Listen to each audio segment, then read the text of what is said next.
بەناوی خوای گەورە سڵاوتان لێبێت بینەرانی بەڕێز و خۆشەویست. سەرۆک کۆماری ئێران بە سەردانێکی فەرمی گەشتە بەغداد و لەگەڵ بەرهەم ساڵح سەرۆک کۆماری عێراق کۆبەوە. سەردانەکەی ڕۆحانی بۆ بەغداد بە مەبەستی پتەوتەکردنی پەیوەندیەکانی نێوان هەردوو وڵاتە. بە میوانداری بەڕێز سالار مەحموود ڕاوێژکاری سەرۆک کۆماری عێراق تاوتوێی سەردانەکەی ڕۆحانی و چەند پرسێکی تایبەت بە پەیوەندیەکانی هەرێم و بەغداد دەکەین. سەرەتا راپۆرتێک دەبین، دواتە لەگەڵ میوانەکەمان درێژە بەم پرسە دەدەین.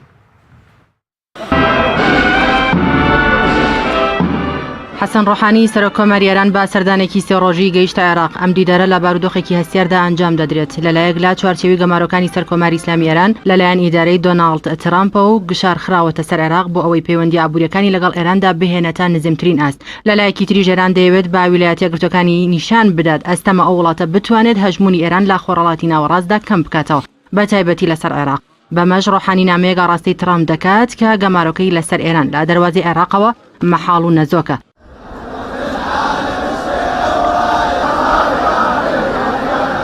پەیوەندیەکانی ئێران و عێراق زۆر لەوە بەهێزترە کە ئەمریکا بتوانێت کۆنتڕۆڵی بکات. پەیوەندی مەزهەبی پێکاتەی شیعەی هەردوو وڵات و هەبوونی مەزارەکانی نەجەف و کەربەلا و کازمیە و سامەڕا و سەردانی ساڵانەی ملیۆنان گەشتیاری ئاینی مەحاڵە سنووری بۆ دامرێت کە لەگەڵ خۆیدا ملیارەها دۆلار کاڵاو شمەکیشی لەگەڵدا ئاڵوگۆڕ دەکرێت. پەیوەندی سیاسی هێزە ئۆپۆزیسیۆنە شیعە و کوردەکان لەگەڵ ئێران لە کاتی ڕژێمی سەدام شەڕی 8 ساڵەدا و دواتر چوونە دەسەڵاتیان لە عێراق پەیوەندیەکانی نێوان ئێران و عێراقی بردە ئاستێکی استراتیژیەوە کە سعود ئەلفەیسەڵی وەزیری دەرەوەی پێشووی عەرەبستانی سعودی لا لێدوانێکدا ڕایگەیاندبوو ئەمریکا باڕوخاندنی ڕژێمی سەدام عێراقی لەسەر سینیەکی زێر پێشکەشی ئێران کرد. ئەمریکا داوای لە عێراق کردووە کە بە پشتبەستنی باوزەی کارەبا و نەوت و گازی سروشتی ئێران کەم بکاتەوە بۆ نزیمترین ئاست، بەڵام عێراق بە نەبوونی ئەڵتەرناتیڤی گونجاو لەم قۆناغەدا ناتوانێت ئەم کارە بکات.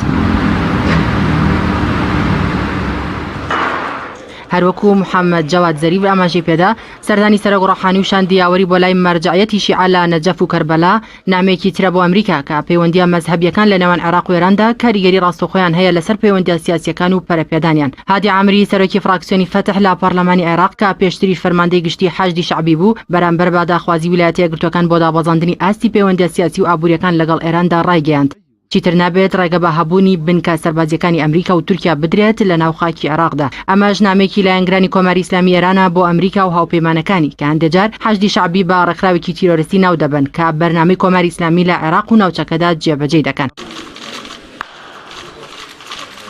شاندی باڵای کۆماری ئیسلامی ئێران با دیداری تایبەت و بەرفراوانیان لەگەڵ هێز و لایەنە سیاسی و مەزهەبیەکانی عێراقدا دەیانەوێت ئەو نیگەرانیانە بڕاوێننەوە کە ماوەیەک لەمەوبەر لە چوارچێوی خۆپیشاندانەکانی باشووری عێراق بەگشتی و پارێزگای بەسڕە بە تایبەتی دروست بووبوون کە لە بەشێکیدا داوای کەمکردنەوەی هەژمونی ئێرانیان دەکرد و ویلایەتە یەکگرتووەکانیش ئەوەی بە هەل دەزانی بۆ زیاتر گوشارخستنە سەر حکوومەتی عێراقی بۆ دوورکەوتنەوە لە کۆماری ئیسلامی ئێران. چاودێران بڕوایان وایە لەم سەردانەدا بۆ جارێکی تر لە چوارچێوی ڕێکەوتنامەی 1970 جەزائیر و پرۆتۆکۆڵە پاشکۆکانیاندا لەبارەی سنوور و سەرچاوە ئابوووریەکان و کێڵگەنەوتیە هاوبەشەکان هەردوو وڵات گفتوگۆی جدی بکەن، بە تایبەتی کێڵگەی هاوبەشی دوورگەکانی مەجنون کە یەدەگێکی گەورەی نەوتی تێدا. هەروەها بەپێی بڕیاری نەتەوە یەکگرتووەکان تا ئێستاش ئێران داوای ئەو بڕەقەرەبۆی جەنگی 8 ساڵە دەکات کە خراوەتە سەر عێراق و هێشتا زۆری ماوە تەواو ببێت.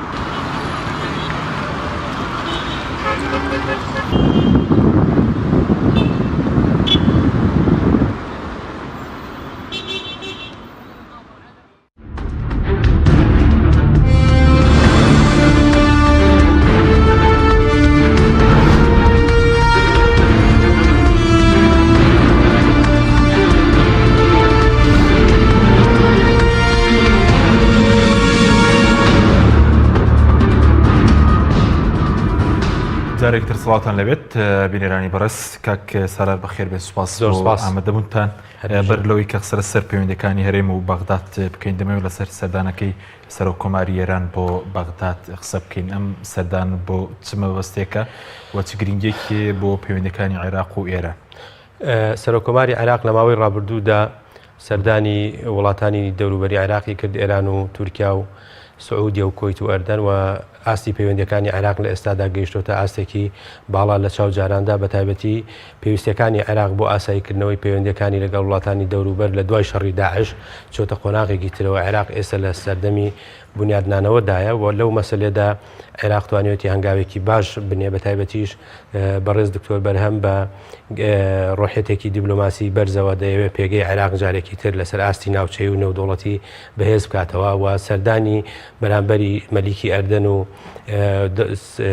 کۆیت و هەروەها ئەو سەردانەی کە ئەمڕۆژ لەلایەن سەرۆکۆماری ئێرانەوە بۆ عێراق ئەوە دەردەخات کە پێگەی عێراقیش لەسەر ئاستی ناوچەکە چۆتە ئاستێکی ترەوە دەیانوێت پەیوەندیەکی ئابووری بازرگانی استراتیژی لەسەر هەموو ئاسەکانی کە پەیوەست بە گەشەکردن و بوژانەوە دروست بکەن لەبەرەوە عێراق ئەمڕۆ لە دوای شەڕی داعش و دوای سەرکەوتنی سەربازی عێراق لە بەرامبەر تێکشکاندنی داعشدا دەبینین پێگەکەی گەیشتۆتە ئاسێکی تر ئەمەی بۆ عێراق ڕەخساوە لە ئێستادا بتوانێت لەو ماوەی کە هەیە پەیوەندیەکانی ئاسایی بکاتەوە لە ماوەی ڕابردوودا بەڵێ کێشە و گرەگورف لە نێوان وڵاتاندا هەبوو لە عێراق و عێراق بووە ناوەندی ململانەی وڵاتانی ناوچەی و ناوچەی و نێودەوڵەتی لەم ڕۆوە پەیامی سەرۆکۆماری عێراق دکتۆر بەرهەم ئەوەیە کە عێراق ببێتە خاڵی بەیەکگەیشتن و جسری بەیەکگەیشتنی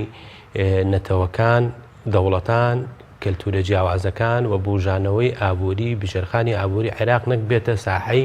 خوێنڕشتن و ململانەیە کە لە نەتیجەدا هەم سەروەت و سامانی عێراق بە فیڕۆچێ هەم خەڵکەکەشی تووشی ئاوارەبوون و زەرمەندە بن هاتنی ڕۆحانی بۆ عێراق دەرخەری ئەوەیە ئەوان لە پێگەی عێراق باشتر تێگەن بە تایبەتی ئەو قۆناغە تازەی کە ئێستا هەیە و پەیوەندی نێوان دەسەڵاتدارانی عێراق لە پەرلەمان و لە حکوومەت و لە سەرۆکایەتی کۆماروە ئومێدی چارەسەربوونی کێشەکانی نێوان هەرێم و بەغداش عێراق و کوردستان دەباتە ئاسێکی بەهێزتر لە پەیوەندی لەگەڵ وڵاتانی ناوچەکە باشە بەس هەندێکیان پیانوە ئەم سەردانی ڕۆحانی بۆ بەغداد پامێکە بۆ ئەمریکیەکان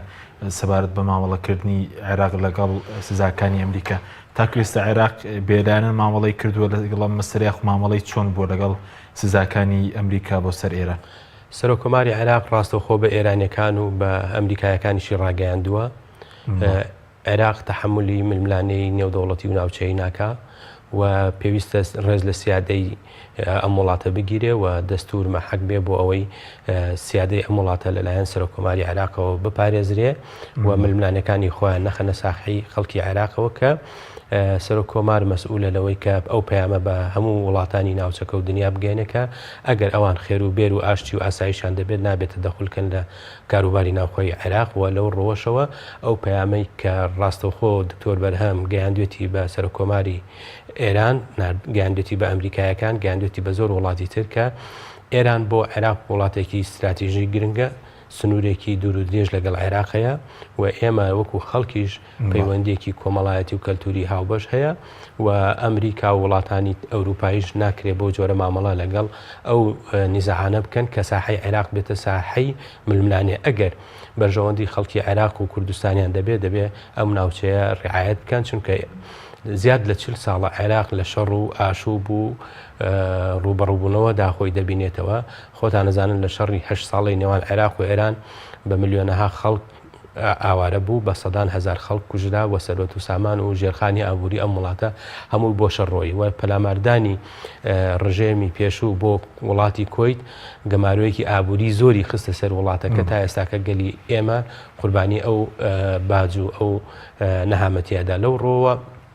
سەرۆکۆمار پەیامی ڕوونە بۆ هەموو وڵاتانی باشە بەس پێ کۆماری عێراق و بەرپرسانیش باسییان وەکوت کەرەگەنادن خاکی عێراق دژی هیچ وڵاتێک بۆ نو بەکاربێن ئەمە ئەمریکایەکانی نیگەران نەکرد پێم لێدوانەی سەرۆکۆماری عێراق لە ڕاستیدا دەبێ ئەمریکایەکان و هەموو لایەک لەوە تێبگەن کە ئیتر عێراق تحملی ئەو دۆخەناکە ئەمڕۆ عێراق پێویستی بەوەیە کە بپەرژێتە سەر بنیادنانی دەوڵەت بەرژێتە سەر ئەو گەندەڵیەی کە سەراپا وڵاتەکەی هیلا کردووە کە مەترسی گەندەڵی و فەساد لە عێراقا هیچ مەترسیەکەی لە تیرۆر کەمتر نییە بەڵکو تیرۆر و فەساد دوو دیوی دراوێکن کە هەردووکیان هەڕەشە لە ئاسایشی خەڵکو و دانیشتوانەکەن لەو ڕۆوە سەرۆکۆماری عێراق پرۆژەیەکی داوەتە پەرلەمانی عێراق و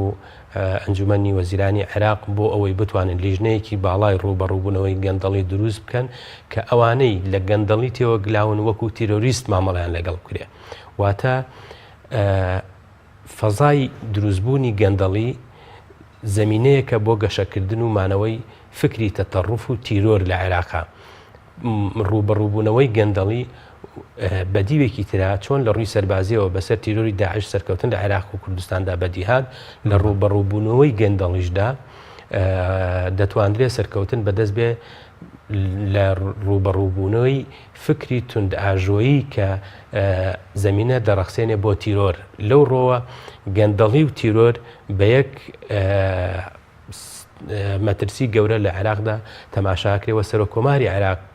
لە پەیامەکانیدا جەخت دەکاتەوە بۆ بەرپرسیارەتی لە ڕووی دەستوری و قانونیەوە بۆ هەموو ئەوانی کە لە ناو دام و دەستگاکانی دەوڵەتن پێکەوە بتوانین ڕوبەڕووی ئەم مەترسیە گەورە بە تێر و تەسری قسەی لەسەرەکەین بەزەوەی کە بەرەز و ئێستا خواسی سەرۆکۆماری عێراق لەم جاراوێک کە عێراق بێتە شوێنی بێگەشتنی بەرژەوەندی هاوبەشی وڵاتان بەڵام چۆن ئەمە دەکرێنی کە لە ڕابردوودا عێراق بۆتە شوێنی ململانەی وڵاتان ئایا عێراق ئێستا دەتوانێت ببێتە ئەو شوێنی کە شوێنی بێگەشتنی بەرژەوەندی هاوبەشی وڵاتان؟ عێراق پێگە جوگرافیەکەی لە ڕووی استراتیژیەوە وای کردووە دەتوانێت بێتە خاڵی بەیەگەشتنی بەرژەوەندیەکان لە ڕابردوودا بە حکمی حکومڕانی تۆن دیکتاتۆری عێراق بەشێک بۆ لە ململانەی ئەقلیمی بەشێک بۆ لە ململانەی نێودەوڵەتی بەڵام لە پێناوچیدا لە پێناوی مانەوەی ئەو جۆرە لە حکوم و لەو جۆرە لە سیستەمە بەڵام ئەمڕۆ لە عێراقدا جۆرێکی تر لە حکومڕانی هەیە پێ دەڵێن حکمی دیموکراسی ئێمە حکمی مەلەکیمان تاقی کردەوە حکمی جمهوریمان تاقی کردەوە حکمی تێکەڵمان تاقی حکمی استبدادی دیکتاتۆری و تاگڕەویمان تاقی کردەوە قۆناغی دوای پرۆسەی ئازادی قۆناغی حکومڕانی دیموکراسیە بەڵام لە ماوەی ئەم 5 ساڵەدا شەڕی تیرۆر و کێشەی تائیفی و کێشەی ململانەی مەزهەبی و نەتەوەیی نەیهێشت ئەم وڵاتە گەشە بکە بۆیە لە دوای ئەو قۆناغا خەڵک هێشتا کار ڕازیە بە حکمی دیموکراسی و لەو ڕۆژەوە پێویستە بنیادی دەوڵەت بنرێ لە عێراقدا بە تایبەتی ئێمەش بۆ گەلی کورد دەرەتانێکمان نییە ئەم قۆناغەش بە تایبەتی دوای شکستی ڕیفراندۆم عێراق ناوەندێکی بەهێزە بۆ بەدەستێنانی مافە دەستوریەکانی گەلی ئێمە مافە ئابوووریەکانی گەلی ئێمە مافە سیاسیەکانی گەلی ئێمە بە تایبەتی کۆمەڵێک مادەی گرنگ لە دەستوری هەمیشەیی عێراقدا چەسپی و ئەگەر گەلی ئێمە لەسەر ئاستی پەرلەمان و حکوومەت و لەسەر ئاستی سەرۆکایەتیەکان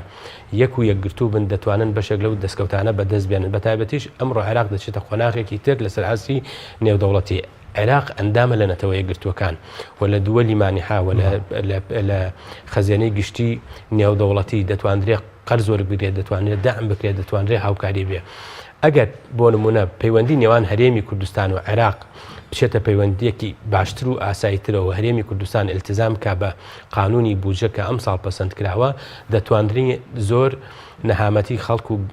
هاوڵاتیان کەم بکرێتەوە و ئێمە دەبینین سەرچاوی داهاتی ئێمە لە ڕووی نەوتەوەیە و نەوتیش دەبێتە قانونی بودجە و داهاتەکەی دەبێتە بودجە و دابەشەکە بەسەر وڵاتدا من لێرەوە ئەمەوێ ئەو پەیامە بگێنم بۆ حکوومەتی کوردستان و هێزە سیاسیەکان لە کوردستانیش دەستکەوتێکی گرنگ بەدەست هات لە قانونی بودجەی ئەم ساڵە کە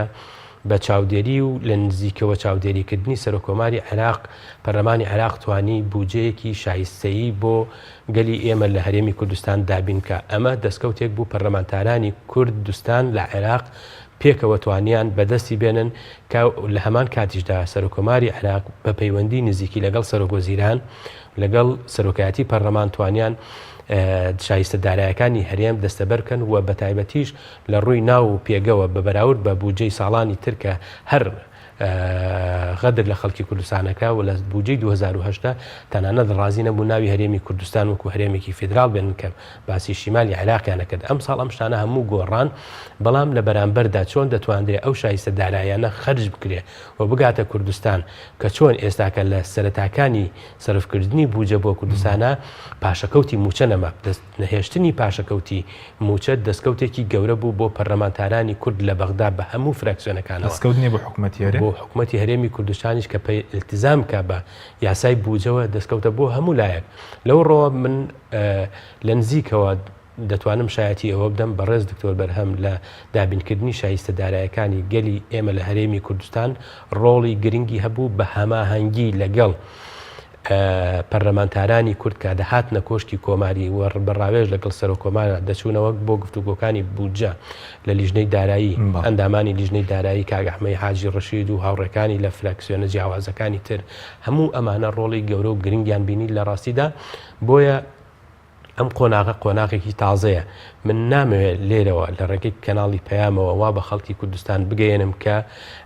عێراق شامی شەریفە بەغدا بێمەشاکیلە دۆخەکەی لە ئێمە باشترە نەخێر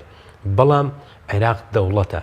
و ئێمە هەرێمێکین بەشێکین لەم دەوڵەتە و لە ڕووی واقعیەوە تەحملکەین چیتر بە دروشم و دروشم بازی نابێ خەڵکەکەی خۆمان چیتر ماندوو بکەین ئێستا عێراق لە قۆناغێکدایە بەرەو بەهێزبوونە چێ لەو بەهێزبوونە ئێمە شەراکەت پەیدا بکەین هەرێمی کوردستانی پێ بەهێزە بێ ئەگەر خۆمان دڕدۆنگ بگرین دوورە پەرێز بگرین تەوەلا ببین لەم جۆرە سیاسەتەی کە ئێستاکە هەیە کە کرانەوەیەکی نێودەوڵەتی بەسەر عێراقدا هەیە هەرێمی کوردستان لە ڕووی دیبلۆماسی و لەسەر ئاسی نێودەوڵەتیش پاشەکچاکە حەقی دەستوری دەوڵەتی عێراقا و حەقی دەستوری هەرێمی کوردستانیشە بەشداری بکەن لەم قۆناغە تازەی کە هاتوۆتە باش دواتر قسە لەسەر بودجە دەکەین بەڵام سەبارەت بۆی کە بەڕێزوتە ئێستا سەرۆکۆمار دەوێت پەیوەندی وڵاتان لەگەڵ پەیوەندی عێراق لەگەڵ وڵاتان بەهێز بکاتەوە ئەگەر پەیوەندی عێراق لەگەڵ وڵاتان بەهێز بێتەوە هیچ سوود و بەرژەوەندێکی کوردی تێدایە تەنها بەهێزکردنی عێراق نییەوە دوجار لە زیانی هەرێمی کوردستانیە کە عێراقێکی بەهێز و یەکگرتوو هەبێت سەرۆک کۆماری عێراق خوازیارەکە لەگەڵ گەشەکردنەکان لە عێراقدا گەشەکردنەکان بە هاوتەریب لە کوردستاندا بەدی بێ واتە گەشەکردنی کوردستان گەشەکردنی عێراق تیا ڕنگدانەوەی هەبێ گەشەکردن و بەهێزبوونی عێراقیش دەبێت ڕنگدانەوەی بەهێزبوونی کوردستان بێت لەسەر هەموو ئاستە دەستوریەکان پەرلەمانی هەیە هەرێمی کوردستان حکوومەتی هەیە هەرێمی کوردستان هێزی پێشمەرگەی هەیە هەرێمی کوردستان عەلەمی هەیە هەرێمی کوردستان پێگەی دەستوری و نوێنەرایەتی هەیە لەسەر ئاستی نێودەوڵەتی و بیریش نەچێ هەرێمی کوردستان نوێنەرایەتی هەیە لەناو ئەنجومەی نوێنەرانی عێراق و هەرێمی کوردستان سەرۆکۆماری هەیە لەسەر ئاستی عێراق کە چەتری وڵاتەکەیە و خاوەنی بڕیار و سیادەی دەوڵەتی عێراقە بەهێز نەبوونی هەرێمی کوردستان خەلەلێکە ئەگەر بێت و ڕووبدا کە عێراق بەهێز بێ و هەرێمی کوردستان بەهێز نەبێ بۆیە ئەو پارسەنگی هێزی دەستوریە دەبێ پارێزراو بێ ئەمەش بەسراوەتەوە بەچی بە جۆری پەیوەندی هەرێمی کوردستان و حکوومەتی ئیتیحادی بە جۆری هەماهەنگی نوێنەرانی کورد لە بەغدا بە جۆری هەماهەنگی لە نێوان پەرلەمانی کوردستان و پەرلەمانی عێراق و لەم ڕۆژەوە پەیوەندی نێوان هێزە سیاسیەکانی کوردستان و پەیوەندی سیاسیەکانی عێراق باشە بەس چۆننی عێراقێکی بەهێز هەرێمێکی بەهێزیش دەبێت لە چ ڕوانگەیەکەوە ئەگەر پێگەی دەستوری عێراق بەهێز بێ لە ڕووی ئابوووریەوە بوجەکەشی بەهێزە بێ و ئەو بوجە بەشی کوردستانی تێدا بێ ئەگەر شەفافێت لەسەر ئاسی عێراق بەدی بێ لە ڕووی نەوتەوە فرۆشتنی ئیراداتی سەرفکردنی لە هەرێمی کوردستانیش ئەو التزاماتە بکرێ و چاودێری دارایی دەستەی نەزاهە لە هەرێمی کوردستاندا تەفعیل ببێ و خەڵکی گەندەڵکار بترێتە دادگا لەسەر ئاستی عێراق و کوردستان کە وەکو وتمان گەندەڵی و فەساد بەشێکی ترە لە دیوێکی ترە لە مەترسیەکانی تیرۆر ئەمە بە واقعی تەرجەمە بکرێت لە ناو مؤسساتی دەوڵەت لە هەرێمی کوردستان و لە عێراق هەرێمی کوردستان ئاسانتر دەتوانێت بەهێز بێ تاوەکو ئەوەی کە عێراق چووکە لە عێراق لە 15 ساڵی ڕابردووە هێشتاکە وەکو هەرێمی کوردستان ئەمنێتی دەستەبەر نەبووە هێشتاکە سەرباری ئەو هەموو تێبینیانەی لەسەر هەرێمی کوردستان هەیە بوشانەوە و گەشەکردنی ئابووری بەدەست نەهاتوون هێشتاکە بەشێکی زۆری هەرێمی کوردستان کاول نەبوو وەکو مووسڵ وەکو ئەنبار وەکو سەلاحەدین وەکو دیالە تێوە نەگلار لە شەڕی تیرۆری ئێمە لە کەرکووک قوربانێکی زۆرماندا خوێنێکی زۆرماندا بەڵام دۆخەکەی بەو جۆرە کەوتۆتەوە ئەمەوێ لێرەشەوە ئەو پەیامە ڕابگەێنم کە سەرۆکۆمار لە کۆبوونەوەی دوێنەیدا لە پەرلەمانی عێراق بە ئامادەبوونی سەرۆکایەتیەکانی ئەنجومەنی وەزیران و ئەنجومەنی دادوەری و پەرلەمانی عێراق پرۆژەیەکی نوێی پێشکەش کرد بۆ چارەسەرکردنی کێشەی کەرکووک بەو مانایی کەرکووک لە خاڵی نیزاعەوە مەناتقی نیزاعەوە ببێتە ناوچەی پێکگەیشتن و چارەسەرکردن و پێکەوە ژیان واتە خەڵکی کەرکووک بڕیار لە چارەنووسی خۆیان بدەن بە پێی سیاقاتی دەستوری و سەرۆک بەرهەم ساڵح ئەوەی بۆ هەموو لایەک لە پەرلەمانی عێراق ڕاگەیان ئەگەر بێت و کێشەی کەرکووک بە بەرپرسیارەتیەوە پەرلەمان و حکوومەتی عێراقی لی نەڕوانن وە کێشەکان تەئجیل بکەن دۆخێکی نەخوازرا و لە کەرکووک و ناوچە کوردستانیەکانی دەرەوەی هەرێم دێتەکایەوە ئەم پەیامە لە پاڵیشە پرۆژەیەکیشی هەیە بۆ میکانیزمی چارەسەرکردن کە بەرپرسیارەتی ئەخاتە ئەستۆی پەرلەمانی عێراق و ئەنجومەنی وەزیرانی عێراقی کە هاوکار بن لە چارەسەرکردنی کێشەکانی کەرکووک و کەرکووک هێشتا کێشەی ماوە مەسەلەی پارێزگار مەسەلەی هەڵبژاردننی پارێزگار لە ئەنجومەنی پارێزگار مەسەلەی بەدیهێنانی خواستەکانی خەڵکی کەرکووک لەو سامانەی کە هەیە کە ڕنگدانەوەی نییە لەسەر بژانەوە و گەشەکردن ئەمە گرفتێکی گەورەیە. بەڵێ بەس سەبارەت بە کەرکوویێنی ئێستا ئەو پێشێلکارانەی کە بەرامبەر بە کورد دەکرێت سەرۆکۆمار ڕۆڵی چی بۆ لەکەمکردنەوەی پێشێلکارەکان تایبەت بە و کێشانەی زەوی جوتیاران بۆ نمونە بەکارهێنانی کۆمەڵێک دەسەڵاتە لەیان پارێزگاری بە وەکالەت سەرۆکۆماری ڕۆڵێکی هەبووە لەو بارەیە؟ هەمیشە سەرۆکۆمار لە نزیکەوە چاودێری دۆخی کەرکووکە کەرکووک دۆخێکی نەخوازرا و تایبەتی هەیە و دەبێت بە حیکمەتەوە چارەسەر بکرێ و دەرکەوت ئێمە لە چەند ساڵی ڕابردوودا بۆ پێگەی کە لە کەرکووکیش هەمان بوو نەتواندرا کێشەکان چارەسەر بگرێت سوود لە دەرفەتە گەورەکانی پێش کۆتایی هاتنی شەڕی داعش وەرنەگیرا دۆخەکان هەر چۆرنێک بوون ڕووداوەکان چۆن ڕوویدا ئێمە گەیشتین بە ئێرە. لە ئێستادا ڕوئیای دکتۆر بەرهەم ساڵح هەمان ئەو ڕوئیایە کە سەرۆک مام جەلال بۆ چارەسەرکردنی کێشەی کەرکووکەی بووکە هیچ لایەنێک و هیچ نەتەوەیەک لە نەتەوەکانی کەرکووک ناتوانن بەبێ هەماهەنگی لەگەڵ ئەوی تر ئارامی و ئاسایش و ئۆقرەی بۆ خەڵکەکە و بۆ شارەکە دابین بکەن و چۆن ئێمە مەترسیمان هەیە لەسەر مەسەلەی گەندەڵی لە هەموو عێراق و کوردستان لە کەرکووکیش هەروایە. لە کەرکووک مەترسیەکی تر هەیە لە ڕابردوودا ململانەی زۆری حزبی و خەریک بوو بگاتە ئەوەی کە تەواوی شارەکە بکەوێتە ژێر هەژمونی مەترسی تیرۆری داعشەوە کە بە خوێنی پێشمەرگە نەهێڵراوە بکرێ. لەو ڕۆوە ئەو دۆخە تایبەتی کەرکووک هەیەی دکتۆر بەرهەم پرۆژەیەکی گرنگ و نوێی هەیە و لە پەیامەکەیشیدا بەشێک لە خاڵێ دەکەوێتە بواری جێبەجێکردنەوە سەبارەت بۆ شکەچی کردو مەسەلەن بۆی مافەکانی کورد بۆنمە زەوی جوتیارە نازام هێنانەوەی عەرەبە و ئێستاەوەی وەکو ئەوەی کە پارێزگاری لە دەستور بکرێ مەسەلەن جوگرافیا و ناوچەین نەشێمدرێت. ئێستا بۆ منە ئەگەر وەزیری عەدل لە کورددا بنرێ وەزارەتی عەدل دەتوانێت لە مەسەلەی نزاعاتی مڵک و کێشەی جوتیاران و وەزەوی جوتیاران ڕۆڵی گەورە ببینێ. گرنگ ئەوەی ئێمە پێک بین بتوانین کابینە وەزارەتی کەی دکتۆر عادل عەبدولمەهدی تەواو ببێ و لە ڕابردوودا لە 2-3 مانگی ڕابردوودا ململانی نێوان کورد خۆی لە ناو ئەنجومەنی نوێنەرانی عێراق نەیهێشت وەزیرێکی کورد ببێ بە وەزیری داد. باشە گەر وەزیری داد کورد بێنی سوودێکی بۆ ناوگومان پێگەی وەزیری داد لە ناو حکوومەتی عێراقیە پێگەیەکی گرنگن و ئەو مەلەفانە دەچنە بەردەستی ئەو دەتوانێت بە قۆناغ ڕۆڵ بگێڕێ لە جێبەجێکردنی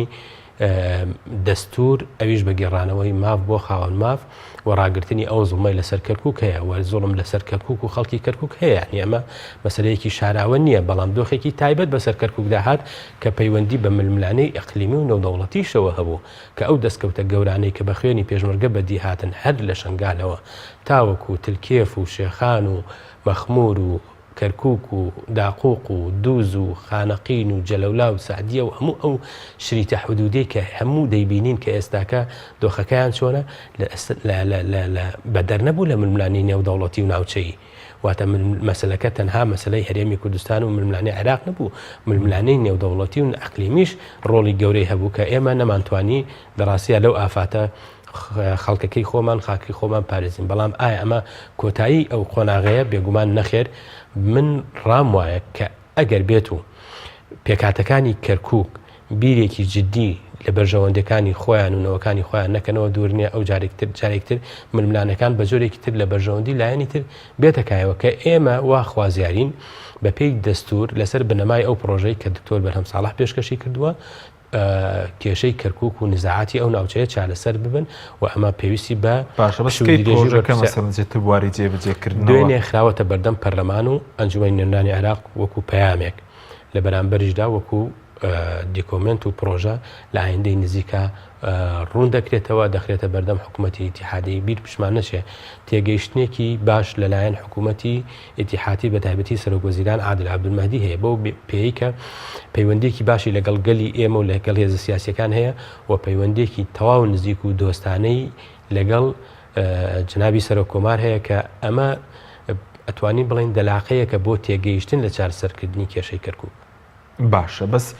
سەبارەت بە دانەنانی پارێزگار بۆ نەکەلیانی کێتی و پارتی دەمێکە کێشە هەیە لە عێراق ناتوانێت لە ڕێ عێراقۆم کێشە چارەسەر بکرێت وە کۆتایی بۆ ململانی حیزبە بهێنرێت لە پێناو ئەوەی کە دۆخی کەرکووک ئاسایی بکرێتەوە. ئەگەر بێت و هێز لایەنە سیاسیەکان بە تایبەتی ژێکێتی و پارتی لە مەسەلەی کەرکووکدا تۆزێک زیاتر بەرژەوەندی خەڵکی کەرکووک و ئەو بارودۆخی هاتوتە پێشەوە لە بەرچاو بگرن تۆزێ لە ململانی حزبی پاشەکشە بکەن دەتوانن کێشەی پارێزگاری کەرکووک بە ئاسانی چارەسەرکەن. کێشەی پارێزگاری کەرکووک کێشەیەکی قوڵە لە نێوان یەکێتی و پارتی خۆشبەختانە لە ماوەی ڕابردوودا ڕێکەوتنێک لە نێوان پارتی و یەکێتی کراوە بۆ دانانی پارێزگاری کەرکووک. ئەمە تەفاسیلەکەی لە ئایندەدا ڕوون ئەبێتەوە بەڵام گرنگ ئەوە پەلەی لێ بکرێ ئەنجومەنی پارێزگا کۆ بێتەوە لەگەڵ پێکهاتنی حکوومەتی هەرێمی کوردستان قەرار وایە پارێزگاری کەرکووکیش هەڵبژێرێ کە پارێزگاری کەرکووک هەڵبژێرا ئەو پارێزگاری کە بە وەکالەت دەوێت کۆتایی بە ئەرکەکانی دێوە لەلایەن سەرۆک کۆماری عێراقەوە پەسەندی پارێزگاری نوێ ئەکرێ و کاتە بەشێک لە بەرپرسیارەتی گەورەکە ئەکەوێتە ئەستۆی پارێزگاری کەرکووک و لە هەمان کاتدا پارێزگاری نوێ ئەتوانێت ڕۆڵ ببینێ لە جێبەجێکردنی ناتوانێت لە ڕێی بەغدا و پارێزگاردا بنرێ دەبێت لە ئەنجومەنی پارێزگا یەکلا بکرێتەوە بێگومان لە ئەنجومەنی پارێزگا چونکە ئەنجومەنی پارێزگا شەریعەتی دەستوری هەیە وە کاتێک کە کەسێک دەستنیشانەکرێ بۆ کاندی دەکرێت لەلایەن فراکسیۆنی زۆرینە لە ئەنجومەنی پارێزگاوە متمانەی پێدرێ ئەوە شەریعەت وەرەگرێ پارێزگارەوە کالەتەکەی تر پێکەکە دەبێت چۆڵ بکات بۆ پارێزگاری نوێ. باشە بەس قسەی زۆرە بوو لەسەر مەسەلەی باوەشی بەڕێوەبردننی ناوچە دابڕێنراوەکان بەڵام تاکو ئێستا مەسەلەی سەرەتایەک نییە بۆ بەهاوبەشی بەڕێوەبردنیان چەند جارێکی باسی گەڕانەوەی پێشمەرگە کراوە بەڵام فەرماندەی ئۆپراسیۆن هاوبەشەکان لە کەرکووک لە ماوەی چەند ڕۆژدا باسی لەوە کرد تەنها قسەیە گەڕانەوەی پێشمەرگە پێ دوایە دەتوانرێت لەم ئایندەیەکی نزیکدا ئیدارێکی هاوبەش بۆ ئەو ناوچانە پێک بهێنرێت. عێراق پێویستی بە پێگەری پێشمەرگەی لە هەموو ئاستەکاندا و بەتابەتی لە ناوچە کوردستانەکانی دەرەوە هەرێم چارەسەربوونی کێشەکان وەڕەوینەوەی بارگرژیەکان خزمەتی زیاتری ئەو دۆخاکاوە هێزی پێشمەرگەی کوردستان هێزێکی دەستوریە بە پێی دەستوری عێراقی و پاراستنی ئاسایشی کوردستان لە ئەستۆی هێزی پێشمەرگەیەکە ئەمە دەستکەوتێکی گەورە بۆ خەڵکی عێراق و بۆ دەسەڵات لە عێراقیشدا ئەگینا هەر ئینفلاتێکی ئەمنی لە هەرێمی کوردستاندا قورسایی بۆ سەر عێراقیش دروستەکەوە لەو ڕۆ هێزی پێشمەرگە تەسحیاتی گەورەی داوە هێزی سەرەکی بۆ لە ڕوخاندنی دیکتاتۆریەت وە قوربانی زۆری داوە لە تێکشکاندنی تیرۆر لە عێراقدا بۆیە هەموو لایەک دەبێت بە تەقدیرەوە ناوی هێزی پێشمەرگەی کوردستان بێنن ناوی پێشمەرگە بێنن و سەرۆک کۆماریش بە تەقدیرەوە دەڕوانێتە پاراستنی پێگە و ناوی پێشمەرگە بەڵام لە ڕاستیدا دۆخێکی تایبەت هەیە لە مەسەلەی کەرکووک و ناوچە کوردستانەکانی دەرەوە هەرێم ئەگینا هێزی پێشمەرگە لە ڕابردوودا لە چەندین کیلۆمەتر لە خواروی ئەو ناوچانە بووە من بوای ئەبینم ئەگەر بێت و ئێمە لە ناوخۆی کوردستاندا یەک و یەکگرتوو بین حکوومەتی هەرێمی کوردستان و حکوومەتی ئیتیحادی پەیوەندیەکانیان ئاسایی بکەنەوە و حکوومەتی هەرێمی کوردستان ئیلتیزامە دەستوریەکانی جێبەجێ بکەوە حکوومەتی ئیتیحادیش بۆکو ئێستەی کە زۆرێک لە نیەت باشی هەیە پێگەی هەرێمی کوردستان لە ڕووی دەستوری وەکو خۆی بخێنێتەوە زۆر ئاساییە هێزی پێشمەرگەی کوردستان بچێتە ئەو ناوبەستەکەی کێواگەدارم لە بەغدادن هیچ بڕیارێک نەدراوە بڕیارێک بۆ گەڕانەوەی پێشمەرگە تا ئێستا بڵێن گەڕێتەوە لە ڕاستیدا بنراوەکان خۆی دەبێ ئەمنێتی ئەو ناوچانە و بەڕێوەبردننی ئەو ناوچانە بدرێ بە ئیداری مەحەلی نەهێزی پێشمەرگە لە ناو شار بێ نە سوپا و عێراق و نە هێزەکانی تری وەکو حەشدی شابی هیچ پێویست ناکات لە ناو شار بن دەستگای پۆلیس دەستگا ناوخۆیەکان دەبێت لە ناو شار بن و ئەوان ئیدارەی ئەو شارە بدەن لە ڕووی ئەمنێت و بەڕێوەبردنەوە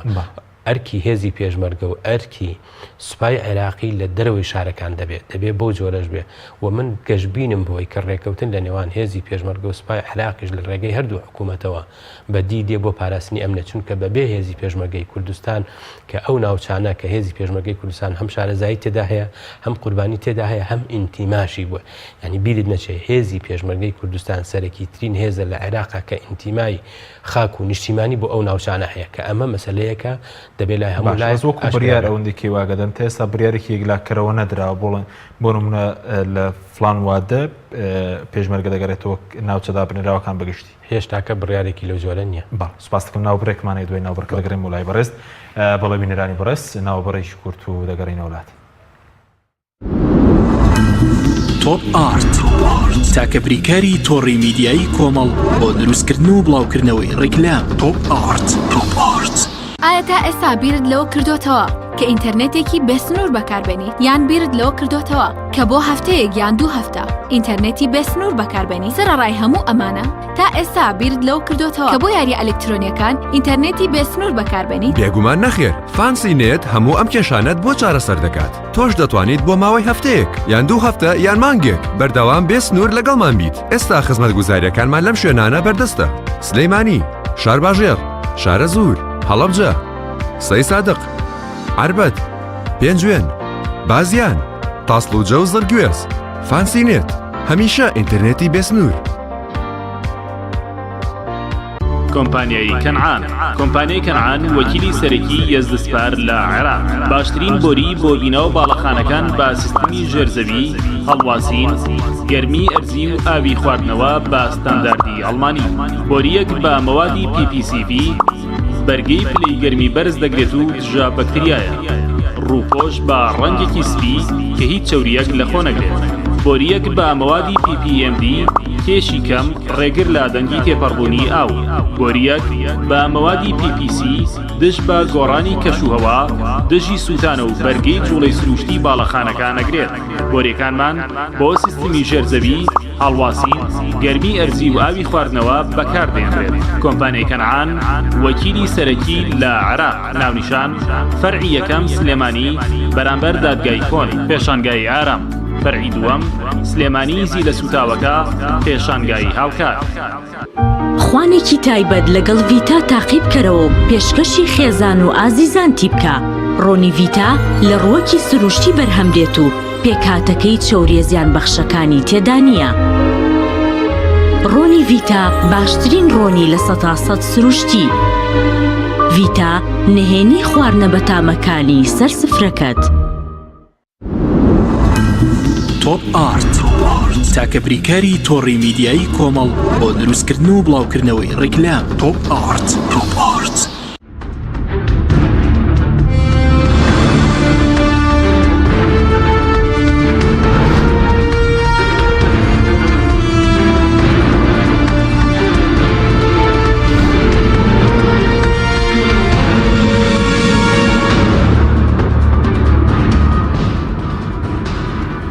جارێکتر ساڵتان لەوێت بینەرانی بەڕێز. کاک سەرارگەبین و سەر مەسەلەی بودجە بەڕێز و سەرۆکۆمار ڕۆڵی هەیە بوو لەسەر مەسەلەی بودجەیە، بەڵام مەسەر ڕەنگە گرەی لە سەرۆکۆمار وەزیری داراییش بکرێ بۆ نەتوانرا مەسەلەن پشکێرێن بکرێتەوە لە 117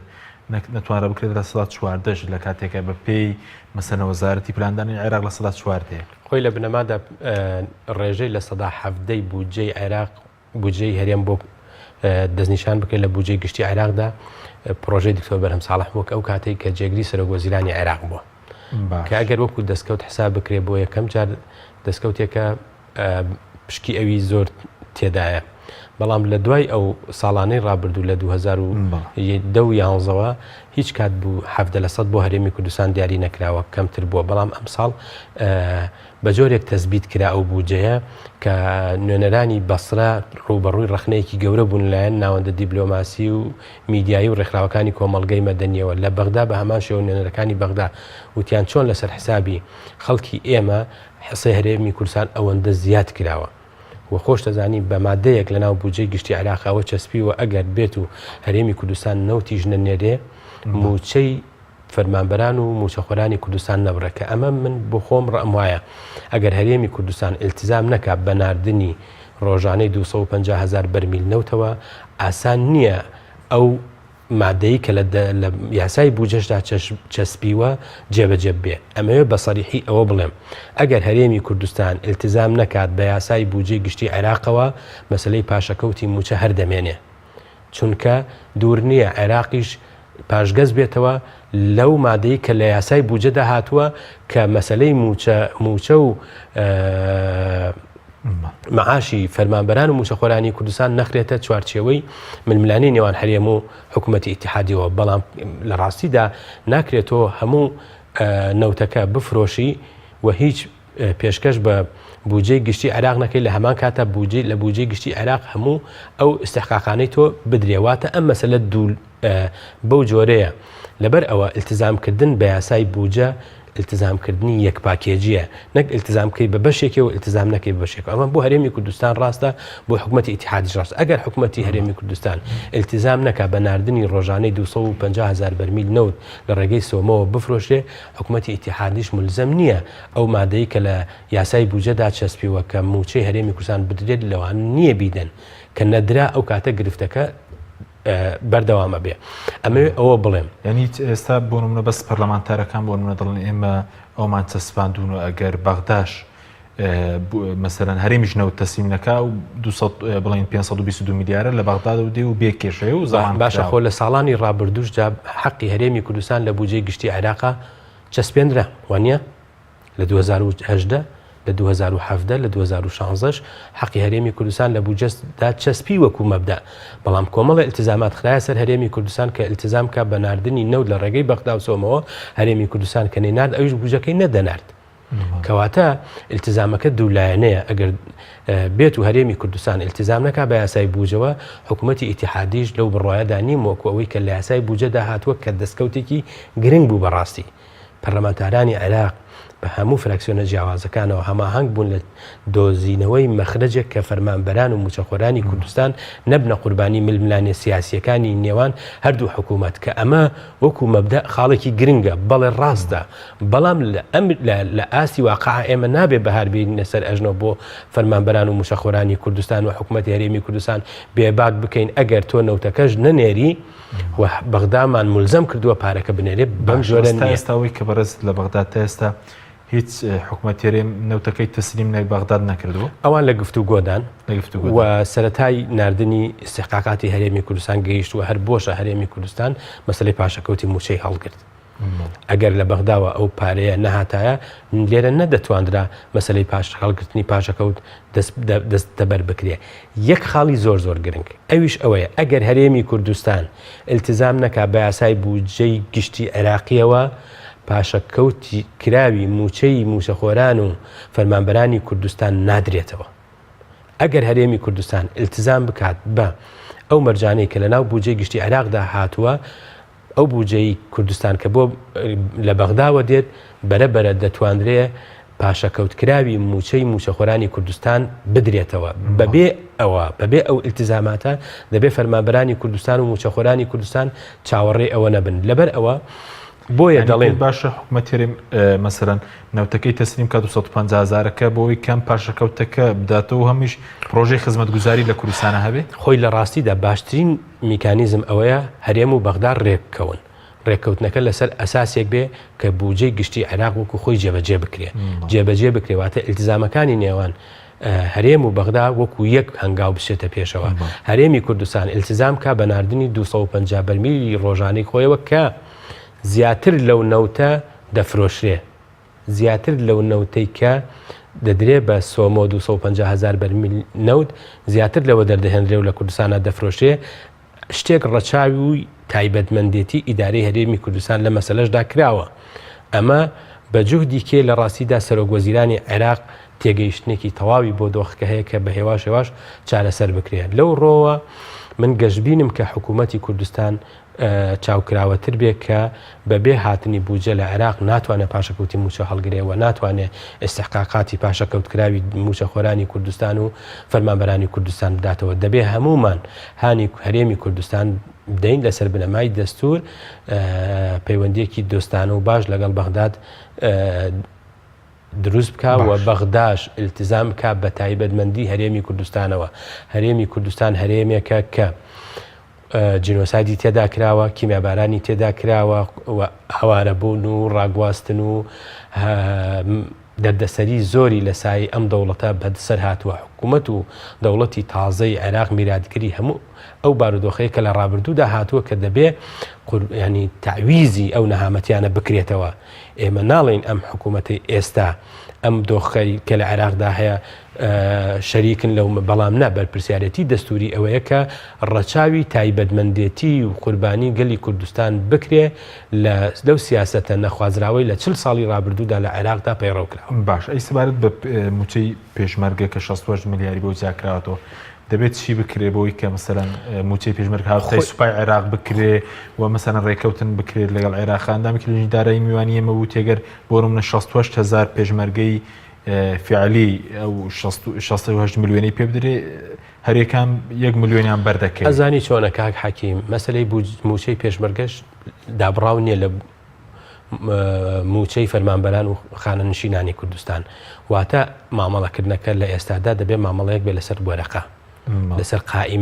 قائیمەی موچەخۆران بە پێشمەرگەشەوە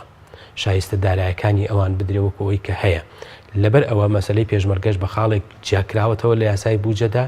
ئیلتیزامکردن بەم بابەتەوە لە بەرژەوەندی پێشمەرگەیە. پێ دوایە تا ئێستا هەریم کەم تەرخەم بوو کە ژمارەی پێشمەرگە بەڕوونی نەدراوە بە بەغداد ژمارەیەک یاخود کەم تەرخەمێکە لە بەغدادەوەی لەسەر ئاسی عێراق و کوردستان بۆ هێزە چەکدارەکان کەم تەرخەمی هەیە، هەم بۆ سوپا هەم بۆ هێزی پێشمەرگەش. و ئێمە دەزانین کە هەموو ئەو لیستانەی کە هەن لەسەر ئاستی عێراق و کوردستانە لیستەیەکی تەواو نین و لادانی تێداکرێ هەدەردانی تێداکرێ و ئەتوانم بڵم گەندەڵیشی تێدایە. بۆیە ئیلتیزام بەس دەبێت چی بکرێ بۆی کە مەسەڵەن هێزی پێشمەرگە هاتای سوپای عێراق بکرێ بۆ نەموچەکەی پێشمەرگە شایستەیە ئەگەر زیاتر لە سوپای عێراق وەرنەگرێت کەمتر وەرنەگرێ، چونکە ئەم هێزی پێشمەرگەی ئێستایە بەشداری کردووە لە ڕوخانی ڕژێمی دیکتاتۆری و لە ڕوبەڕووبوونەوەی ئەو سوپامە ترسیدارەی کە لە ڕابردوودا هەبووە. ئەم سوپایی تر سوپایەکی نوێ لە عێراقدا دروست بووە، واتە هێزی پێشمەرگە ئەفزەڵێتی هەیە، ئەفزەڵێت بەو مانایی کە دەتوانرێت پاسەوانی ئەقلیم بێت، دەتوانێت پاسەوانی هەرێم بێ و دەتوانێت ڕۆڵ معنەویەکەی لە شایستەی دارایی بدرێتێ بەو مانایی کە پێشمەرگە ناوێکە لەسەر ئاستی یاساکانی عێراق و کوردستاندا ڕەمزێک لە قوربانی و ئازادی وەزیرە کوردەکان مەسەلەن پەرلەمانتەرن توان چی بکەن یاخود دەبێت لێرە حکوومەتی هەرێم ڕێکەوتن لەگەڵ بەغداد بکە بۆ مەسەلەی مەسەلەن ژیان و گوزەرانی پێشمەرگە باشتر بێت. لە ڕاستیدا تیمی کوردستان لە عێراق سەبارەت بە دەنگەوە هاتنیەکانیان بۆ داخوازی پێشمەرگە بەرپرسیارانە بووە. ئەم سەرۆکۆماری عێراق ڕۆڵی گرنگی هەبووە لە چەسپاندنی پێگەی پێشمەرگە لە ناو بووچەی گشتی عێراقا و بە تەرجەمەکردنی ئەم پەیامە پەرلەمانتارەکانی عێراق لە ئەنجومەنی نوێران بە هەموو فراکسیۆنەکانیانەوە و بە تایبەتیش لە لیژنەی دارایی ڕۆڵی گرنگیان هەبوو لە چەسپاندنی بەشی پێشمەرگە لە ناو بەشی سوپای عێراق لە ناو بوجەی گشتیدا. ئەمە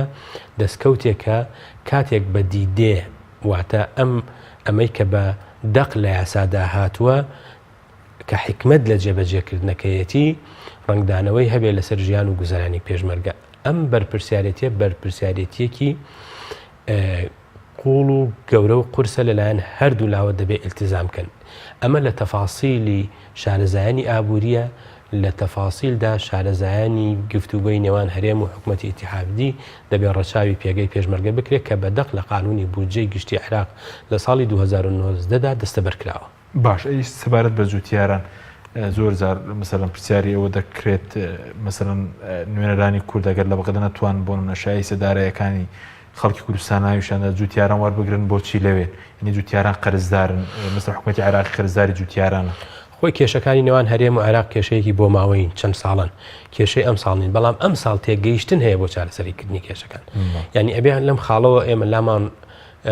گەشتبینی دروست بێت کە تێگەیشتن لەسەر هەردوو ئاستەیە بۆ چارەسەرکردنی کێشەی نێوان عێراق و کوردستان لە زمانیانە مەسلەی استحقاقاتی گەنمی جوتیارن. جوتیاری کوردستان گەنمەکە خۆی داوە بە عێراق پارەکەی وەرنەگرتوێتەوە، ینی تۆ تەماشای ئەم غەدرەکە کە هەبووە، بەڵام لە ئێستادا ئیقرار کراوە. سەرۆکۆمار من ئاگدارم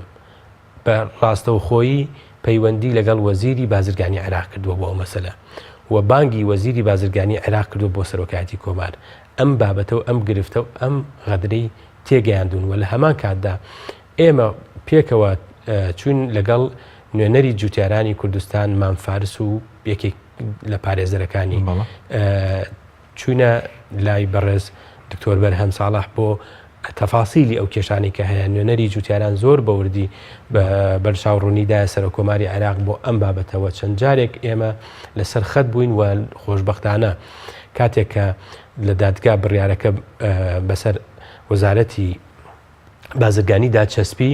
وەزیر بەتەما بوو تەمیزی بڕیارەکە بکاتەوە، بەڵام سەرۆکۆمار تەدەخلی کرد کە تەمیزی ئەو بڕیارە نەکاتەوە. لە هەمان کاتدا دادگایەکی تر دروستکرا کە هەفتەی پێشوو بڕیاری قەتعی دوا بڕیاری وەرگرت کە حکوومەتی عێراقی وەزارەتی بازرگانی ئیلتیزام کرد بە پێدانەوەی استحقاقاتی جوتیارانی کوردستان کە لە نردنی پارەکەیە مەسەڵەن نوێنەرانی کورد بام و سەرجەم دەسەڵاتەکان توان چی بکەن بۆی کە مەسەڵەن پارەکە بنێردرێت؟ پارەکە دەتوان ینی یەکێ لە مەطلبەکان ئەوەیە پارەکە هەمووی بە یەک جار بنێردرێ. یەکێکی تر ئەوەیە کە عادل عەبدولمەهدی بەڵێنی داوە کە ساڵانە پارەکە بنێرێ، واتە لەم ساڵە پێناچێ هەموو پارەی گەنمی جوتیاران بدرێتەوە بەڵام نسبەتێک دەدرێتەوە کە ئەقراری ئەمە کرا لە دادگا وەزارەتی بازرگانی تەمەسوکی پێوەکردنەی توانی بڕیارەکە تەعەن بکە لەو ڕۆوە ئەمە ئیلزامێکە لەسەر حکوومەتی ئیتیحادی لە ئێستادا بەڕێز عادل عەبدولمەهدی و دوێنێش بەڕێز ئەحمەدی حاجی ڕەشید ڕاستەخۆ لەگەڵ سەرۆکوەزیران عادل عەبدولمەهدی قسەی کردووە ئەو توێتی ئێمە ئیلتیزام دەکەین بەڵام دیارە ناتوانن تێکڕا بە یەکجار هەموو پارەکە بدەن بەڵام وتویانە ئێمە ساڵانە قەرزەکان دەدەینەوە. باشە سەبارەت بە دۆسەی شەیدان و زیندانانی سیاسی هەوڵێک کە بوو بۆ خستنە سەر بەغداد هیچ شتێکی تازە هەیە لەو بارەیەوە کە مەسەرەن ئەوانیش بخرێن چووکە بازەوە کە زیندانانی سیاسی وە کە سوکاری شەیدان و ئەنفاڵکراون بخرێن سەر بەغداد و موچەکانیان هاوتای عێراق بکرێت. لە ڕاستیدا هەرێمی کوردستان خۆی دەتوانێت لە گفتوگۆکانیدا لەگەڵ عێراق ئەم مەسەلێت باز بکە و بە هەماهەنگی لەگەڵ نوێنەرانی کورد لە بەغدا و پێم وایە ئەمە بابەتێکە تۆزێک اختصاسی تیدا من لە اختصاسی من نییە بەڵام هەر جهودێک بۆ هاوتاکردنی ئەو موچەیە بێتە سەر ئێمە بێگومان دوو دڵی لێ ناکەین. باش ئەی سەبارەت بە هەماهەنگی لە نێوان نوێنەرانی کورد هیچ هەماهەنگێک لە نێوان سەرۆکۆمار و وەزیرە کوردەکان یان پەرلەمانتاران بۆچی تا کوێستانەمان بینی بۆ سەر کۆبوونەوەیکی بەرفراوان بکرێت لەیان نوێنەرانی کورد لە بەغداد یاخود بڵاو نەکراوە یان نەکراوە. سەرۆکۆمار دەستپێشخەریەکی کرد بۆ کۆکردنەوەی هەموو هێزە سیاسیەکانی عێراق و کوردستان کە کۆبوونەوەیەکی ڕاوێژی بوو لە بە چاودێری سەرۆکۆمار و لە کۆشکی کۆماری هەموو هێزولایەنە سیاسیەکان بەشداریان تێدا کرد لە زمنیشیانە هێزە کوردستانیەکان یەکێتی و پارتی و گۆڕان و لایەنەکانی تریش کە ئەمە دەستپێشخەریەکی گرنگ بوو و ئیلتزامکردن بە پێگەی سەرۆکۆمارەوە لەسەر ئاستی نێودەوڵەتی لەسەر ئاستی ناوچەی لەسەر ئاستی ناوخۆیی پێگەیەکی گرنگی داوەتە پاراستنی پێگەی دەستوری کە سەرۆکۆمار خۆی پارێزەری پێگەی دەستوریە لەو ڕۆژەوە ئەگەر کێشەکانی نێوان هەرێم و بەغدا کێشە حزبیەکانیش بڕەونەوە خزمەتێکی زیاتر بە هەماهەنگی و پەیوەندی نێوان تیمی کوردستان دەکات لە عێراق سەرۆکۆمار حەریسە بەس ئێستا ئەو هەماهەنگە دروست نەبووە وایە چ لە بەغداد لەلایەن کۆبوونەوەیەکی کراوە لەلایەن ئەوەندەی من ئاگدارم لە نزیکەوە سەرۆکۆمار لەگەڵ پەرلەمانتارانی عێراق بە تەواوی فراکسیۆنەکانەوە لە پەیوەندی و هەماهەنگیدایە و خۆ هەڵناگرێ ئەوانیش لە ئیلتزامیان بۆ پێگەی دەستوری سەرۆکۆماری عێراق پرس و ڕاوێژ دەکەن و لەم دوایشدا پارتی نوێنەری خۆی نردووەتە لای بەڕێز دکتۆر بەرهەم ساڵح ئێمە و کێشەی کە پارتی پێشتر باز دەکە مامەڵە لەگەڵ دکتۆر بەرهەمە کۆتایی هاتووە بێگومان سەرۆکۆماری عێراق سەرۆکۆماری عێراقەوە لە پەرلەمانە بە ئیقراری گشتی هەڵبژێراوە و پارتی لە زاری بەرپرسی مەکتەبی سیاسیانەوە ئەوان ڕاگەان کە ئەوان سەرۆکۆمار وەکو سەرۆکۆمار دەبینن دنیا التزامی لەگەڵ دەکاوە پارێزەری دەستورە ئەمە قسەیەکە تەحسیل حاصلەوە ئەوانیش مامەڵی لەگەڵ دەکەن بە تایبەتیش ئەم بابەتە بابەتێکە هیچ پەیوەست نییە بە مەسەلەی سەرۆکۆمارەوە ململانی حزبی هەیە بەڵام سەرۆکۆمار یارمەتیدەری هەموو لایەنەکانە بۆ چارەسەرکردنی گرفتەکان و بە یەک چاو دەڕوانێتە هەموو فراکسیۆن و پەرلەمانتاران و وەزیرەکان و بە یەک چاو دەڕوانێتە هەموو هێز و لایەنە سیاسیەکان لە هەمان کاتیشدا نایشارێتەوە ئەو پێگەی بەهێزی کوردستانی دەوێت لە ناو وڵاتێکی بەهێزدا و ئیستحقاقاتی دەستوری کوردستان قۆناغ بە قۆناغ بە بەرەوپێشچوونی هەنگاوە سیاسیەکان بەدی بێت. باشە دوا پرسیارم سەبارەت بە تاوکنی کابینەکەی عادل عەبدولمەهدی بۆچی تاکو ئێستا تەواو نەکراوە ئەی یەکێتی و پارتی لەسەر مەسەلەی وەزارەتی داد گەیشتونەتە ڕێکەوتن؟ بەڵێ گەیشتونەتە ڕێکەوتن یەکێتی و پارتی لە پرسی وەزارەتی داداوە لە ئەوەندەی ئاگادار بن؟ ئەوەندەی ئاگادار بم لە هەفتەی ئایندەوە تەکمیلی کابینەکە ئەخرێتە بەردەم ئەنجومەنی نوێنەرانی عێراق گرنگ ئەوەیە بۆ کورد یەکلا بۆتەوە لە ناو کوردیشدا یەکێتی و پارتی ڕێکەوتون کە کەسێک کە شایستەی ئەوە بێ بتوانێت بە ئەو ئەوەی من ئاگدار نیم لە ڕاستیدا بەڵام ئەوەندەی هەیە پێگەی سەرۆکۆماری عێراق وای کرد لە ماوەی ڕابردوودا بۆ نمونە فڕێکە خانی سلێمانی بکرێتەوە دەستگای پاسپۆرتی ڕانیە بکرێتەوە کۆمەڵە دەستگایتر لە هەڵەبجە لە ئایندەی نزیکدا دەکرێتەوە پێگەی سەرۆکۆماری عێراق پێگەی کە دەتوانێت خزمەت بە بەرەوپێشچوونی هەرێمی کوردستان کا بۆیە گرنگە هەمومان پێکەوە بە یەک تیم کار بکەین بتوانین استحقاقاتی دەستوری خۆمان وەربگرین. باسی هەڵەبجەکە بوو تا ئێستا نەتوانراوە مەسەرەن بە فەرمی لە عێراق و پارێزگا مامەڵەی لەگەڵا بکرێت. کێشەیەکی گەورەی لە پەرلەمان تاوەکو ئێستا بڕیاری بە پارێزگابوونی هەڵەبجە لە ناو وەقایعی عێراقیە بڵاو نەکراوەتەوە. ئەمە گرفتێکی گەورەیە. من لەگەڵ بەشێک لە پەرلەمانتاران قسەم کردووە کە ئەوان ئەو دەستپێشخەریە بکەن کە جەخت بکەنەوە دەبێت پەرلەمانی عێراق ئەو بڕیارەی بەتایبەت بە پارێزگای هەڵەبجە بخرێتە ناو وەقایعەوە بۆ ئیلتزامە دەستوریەکە بە تەواوەتی دروست بێ. مەسەلەی تابلۆی سیارە، مەسەلەی کۆمەڵێک جنسی کاروباری جنسیە و کاروباری پاسپۆرت، کۆمەڵک ئیجراعاتە بەندە بە ڕاوێژ لەگەڵ بە ڕێنوێنی سەرۆکۆمار لە ماوەی ڕابردوودا لەگەڵ پارێزگاری هەڵەبجە دانیشتوم و کۆمەڵێک مەلەفی خزمەتکردن بە هەڵەبجە لە لەگەی حکوومەتی ئیتیحادیەوە وەرم گرتووە و دراوەتە سەرۆکایەتی کۆمار و لە ڕێگەی کەناڵی ڕسمی خۆیەوە کاری لەسەرەکرێ بۆ ئەوەی ئەوە بەدەست بێ. ئەمەش پێویستی بە پشتیوانی هەموو نوێنەرانی کوردە لە پەرلەمانی عێراق و هیوادارین هەنگاو بە هەنگاو ئەوانەی کە مەطلبن بەدەست بێن. سوپاس بۆ بەڕێز سالار مەحموود ڕاوێژکاری سەرۆکۆماری عێراق لەم بەرنامەی لەگەڵ ماڵی. سوپاس بۆ بینەرانی بەڕێز، سوپاس بۆ ئەو کارانم تا بەرنامەیەکی دیکە خواتان لەگەڵ.